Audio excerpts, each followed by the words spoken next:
Olá, povo de Deus! Hoje nós chegamos no vídeo de número 7.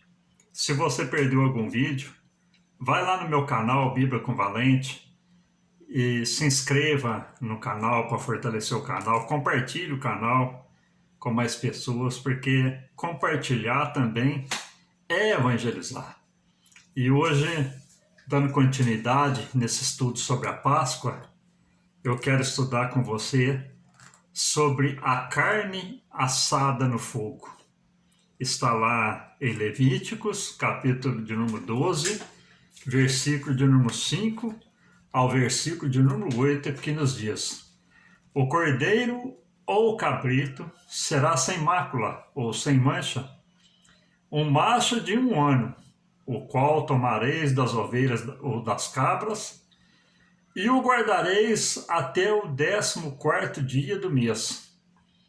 E todo o ajuntamento da congregação de Israel o sacrificará à tarde, e tomarão o sangue e pô-lo-ão em ambas as ombreiras e na verga da porta, nas casas em que o comerem. E naquela noite comerão a carne assada no fogo, com pães asmos e com ervas amargas a comerão.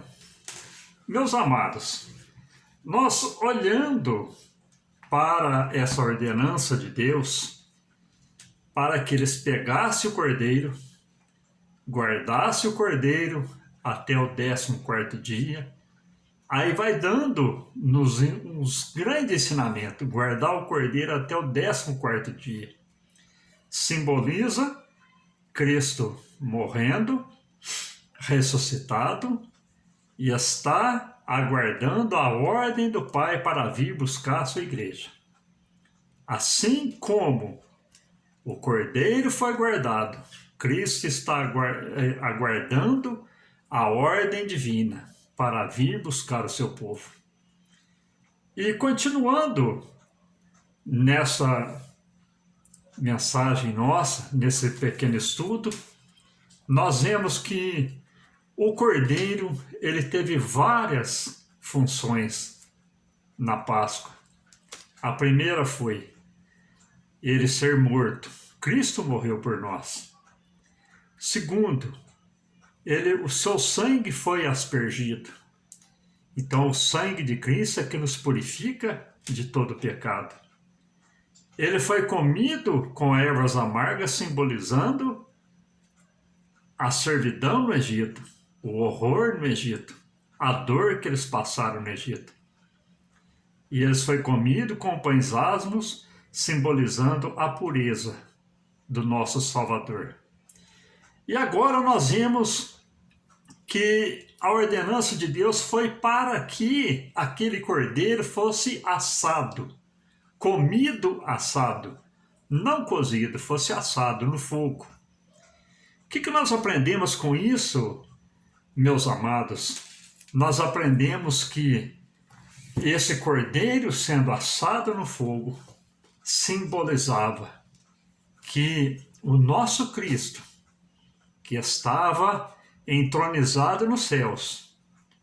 E de repente lá em Isaías, no capítulo 6, a chamada de Isaías, mas apontando também para Cristo, houve aquele brado nos céus que disseram: a quem enviarei? E quem há de ir por nós?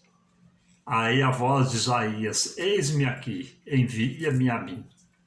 Assim também o Senhor Jesus deixou o seu trono de glória, sua posição na glória, se fez homem, viveu em nosso meio, pregou o evangelho, a salvação, morreu por morte de cruz. Mas antes que ele morresse, meus amados, nós olhando aqui para Mateus 26, versículo 39, vem nos dizer o seguinte: e indo um pouco mais adiante, prostrou-se sobre o seu rosto, orando e dizendo: meu Pai, Se é possível, passa de mim esse cálice. Todavia, não seja como eu quero, mas como tu queres. Nós olhando para esse versículo, meus irmãos, a gente entende que o sofrimento de Cristo foi como se ele tivesse sendo queimado. Por quê? Teria que ser um sacrifício perfeito, pois através da sua morte, daquele sofrimento, como se ele estivesse passando por uma fornalha, teria que ser um sacrifício perfeito. Cristo, morrendo para nos salvar, ele fez o sacrifício perfeito. Foi ali no monte, no Getsemane, quando ele orava com os discípulos, pediu para que os discípulos orassem juntamente com ele. Isso ele fez por 3 vezes, porque sabia que a sua morte estava próxima e que seu sofrimento seria como a sua carne sendo assada no fogo. E ali ele clamou a Deus em alta voz e disse: Pai, se for possível, afasta de mim esse cálice, mas todavia, se não tiver jeito, eu morro em favor desse meu filho, em favor dessa minha filha. Aleluia! Todavia, como ele diz, não seja como eu quero, mas como tu queres.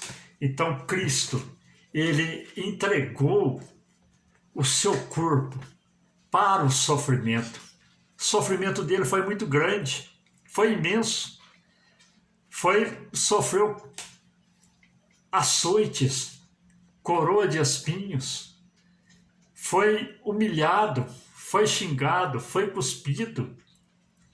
E nós vemos que o sofrimento na cruz foi algo que causou A morte de cruz é uma das mortes mais terríveis que tem, porque a pessoa fica pendurada nos braços e pregada nos pés. Se ele sente que seu pé está doendo, ele solta o corpo para aliviar. Quando ele solta, o seu diafragma sobe ali da falta de ar. Quando ele começa a ter a falta de ar, ele levanta com os pés cravados pelos cravos. E ali ele sente aquela dor terrível nos pés. Então, uma morte horrenda. E Cristo passou por isso como se a sua carne estivesse sendo queimada. E nós olhando aqui para o Evangelho de São João, capítulo 28, no versículo de número 30, vem dizer, versículo 29 e 30, vem nos dizer: Depois, sabendo Jesus que já todas as coisas estavam terminadas para que a Escritura se cumprisse, disse: Tenho sede. E estava ali um vaso cheio de vinagre, e encheram de vinagre uma esponja, e pondo-a no isopo, lhe achegaram à boca. E quando Jesus tomou o vinagre, disse: Está tudo consumado. E, inclinando a cabeça, entregou o Espírito. Meus amados, aquele que dizia para o povo: Quem tem sede, venha a mim e beba, que disse para aquela mulher, na beira daquele tanque: Eu te faço como uma fonte de água viva que salte para a vida eterna. Na hora da sua morte, ele pôde exclamar: Eu tenho sede. E deram para ele vinagre, completando ali o seu sofrimento, como se a sua carne estivesse queimada no fogo, a favor do meu e do seu pecado. Amém? Que Deus te abençoe, que Deus te prospere.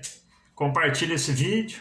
Se você perdeu algum vídeo, volta lá no meu canal, atualize esse estudo. São 17 mensagens onde você vai ver o verdadeiro sentido da Páscoa e o simbolismo da Páscoa na nossa vida, na vida da igreja. Amém? Fiquem todos com Deus, que Deus te abençoe de uma maneira especial na terra. Amém.